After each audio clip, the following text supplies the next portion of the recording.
আর্থিক বৃদ্ধি কিভাবে করবে, আর্থিক বৃদ্ধির ক্ষেত্রে আপনাদের সমস্যা হচ্ছে। তো এরকম আমার ফেসবুক পেজেই লেখা রয়েছে, আর্থিক বৃদ্ধি ঘটাতে গেলে আমি আরো ব্যাখ্যা করে বলি, আপনাদের সুবিধা হবে।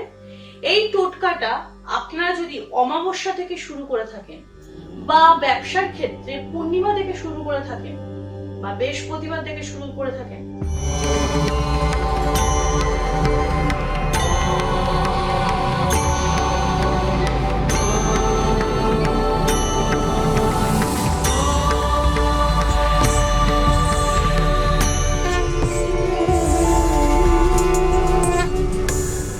নমস্কার, আমি চন্ডিমাদি বলছি। আশা করি আপনারা ভালো আছেন, সুস্থ আছেন। সকলে সুস্থ থাকুন, ভালোভাবে চলাফেরা করুন, রোগ ব্যাধি থেকে মুক্তি থাকুন, এটা আমি সবসময় আমার ইষ্ট দেবতার কাছে কামনা করি। আপনারা ভালো থাকুন, সুস্থ থাকুন। আজকে আমি এমন একটি টোটকার আলোচনা আপনাদের সঙ্গে করতে চাইছি। সেই টোটকাটি সেটা হচ্ছে সবার ক্ষেত্রেই ভালো, কিন্তু কেউ কেউ ফলো নিশ্চয়ই করেছেন আমার ফেসবুক পেজে। ছোট ছোট টোটকা 4-5 লাইন দিয়ে বলা হয়, লিখে দেওয়া হয়, যাতে আপনাদের পক্ষে সুবিধা হয়। তাতেও অনেকের অসুবিধা হচ্ছে এটা বুঝতে। আপনারা অনেকেই বলেছেন, দিদি এটা যদি আপনি একটু ভালো করে ব্যাখ্যা করে আমাকে আপনাদের বলেন, তাহলে আমাদের পক্ষে সুবিধা হয়। তো আজকে যে ফেসবুকে যে ছোট ছোট টোটকাগুলো আমি ছাড়ি, মানে থাম্বলিং গুলো আপনারা দেখেন, লেখাগুলো, সেই টোটকাগুলোকে কিভাবে আপনারা নিজেদের অসুবিধাকে থেকে মুক্তি করুন। প্রত্যেকটা টোটকা গুলো লেখা, এক একটা টোটকা ধরে আমি যতটা পারছি আজকে বলছি, নেক্সট ভিডিওতে আবার বলবো। তো আজকে আমি সেই টোটকাটি বলবো, আপনাদের আর্থিক বৃদ্ধি কিভাবে করবে। তো আর্থিক বৃদ্ধি কিভাবে করবে, আর্থিক বৃদ্ধির ক্ষেত্রে আপনাদের সমস্যা হচ্ছে।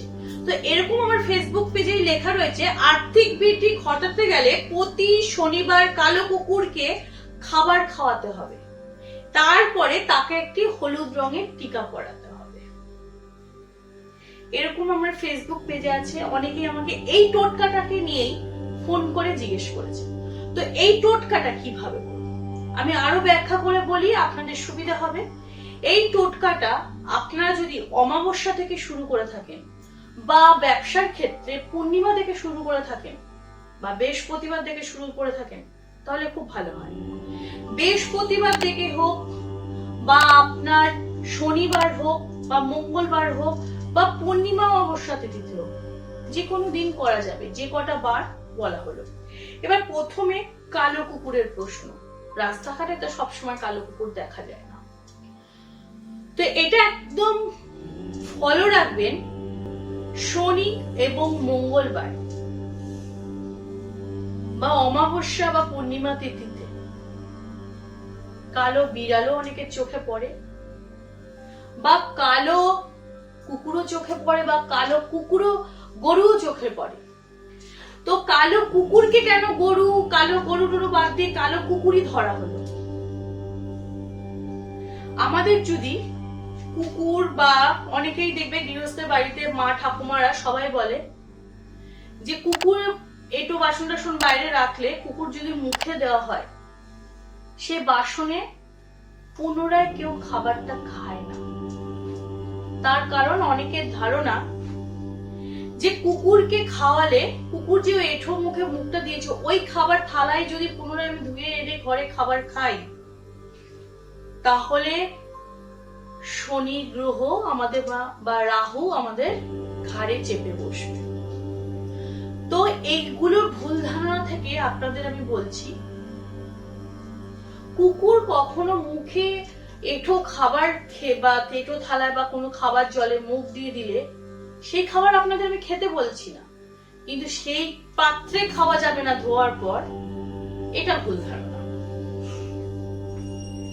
প্রথমত হচ্ছে, আমি যেটা বলছি, ব্যবসা করে আয় উন্নতি আপনাদের করছেন, ব্যবসা ভালোই হচ্ছে, কিন্তু ঘরে যে টাকাটা আনছেন, সেই টাকাটা আপনার হাতে থাকছে না। যে করে হোক খরচা হয়ে যাচ্ছে, কিন্তু সেই খরচা কিভাবে কোথা থেকে বেরোচ্ছে পরকাল, সেটা আপনারা মেলাতে পারছেন না। সেই জন্য কালো কুকুরকে বেশিরভাগই রাস্তাঘাটেও দেখা যায়, আমি কোনো বলছি না যে বিলেতি কালো কুকুরকেই খাওয়াতে হবে, যে কোনো কুকুরকে রাতে আপনি শনিবার হোক, শনিবারটা অত তো ফেসবুক পেজে লেখা যায় না, তো সেই ক্ষেত্রে শনিবারটাই উল্লেখ করা হয়েছে, বিশেষ করে মা বোনরা ভাইরা শনিবার মঙ্গলবারটাকে খুব ফলো করে। তো শনিবার দিনকে যদি কুকুরকে কোনো মাংসাশী কোনো রকম খাবার যদি তাকে খাওয়ানো হয়, সে কিন্তু তৃপ্তি করে খাবে। মানে তাকে যদি মাছ মাংস দিয়ে কোন রকম তাকে ভাত টাত মেখে তাকে খাওয়ানো হয়, সে খুব পুনরায় তৃপ্তি করে খাবে। সেই তৃপ্ততার মধ্যে তার আত্মার শান্তি আছে। তারপরে হলো হলুদ টিকা। সেই হলুদ টিকাটা যখন তার কপালে আপনি পরাবেন, তাহলে কি হলো, সে আত্মাও শান্তি পেল। আমরা বৃহস্পতিকে হলুদ পোশাক পরতে বলি, বা হলুদ পুজোর কাছে আমরা হলুদ বা লাল সাদার উপর কোনো জিনিস পরি, তাহলে তাই বলছে কালো কুকুরদের উপর হলুদ টিকাটা লাগিয়ে দিলে তাহলে আপনার আর্থিক সংকটে যে অশুভ ছায়া যোগগুলো পুনরায় কেটে যায়। তো এই টোটকাটি এইভাবেই করুন, যেভাবে বললাম সেইভাবেই করুন, দেখবেন আপনার আর্থিক সংকট থেকে আপনি ভালো থাকবেন, এবং টাকা পয়সা যেভাবে হাত থেকে চলে যাচ্ছে সেগুলোও আপনি সঞ্চয় রাখতে পারছেন। তাহলে যে ফেসবুক পেজে যে টোটকাটা বললাম সেটা কিন্তু আজকে আমি ইউটিউব চ্যানেলে ব্যাখ্যা করে বললাম। ফেসবুক পেজে যে টোটকাগুলো আপনাদের বুঝতে অসুবিধা হবে, সরাসরি আপনারা আমার ইউটিউব চ্যানেলে চলে যাবেন, সেখানে গিয়ে দেখবেন আমি এই টোটকাগুলো কিভাবে ভেঙে ভেঙে বলছি। তাহলে সেই টোটকাগুলো আপনাদের প্রয়োগ করতে সুবিধা হবে, সেইভাবে আপনারা নিজের হাতে নিজের সমস্যা মেটাতে পারবেন। নমস্কার।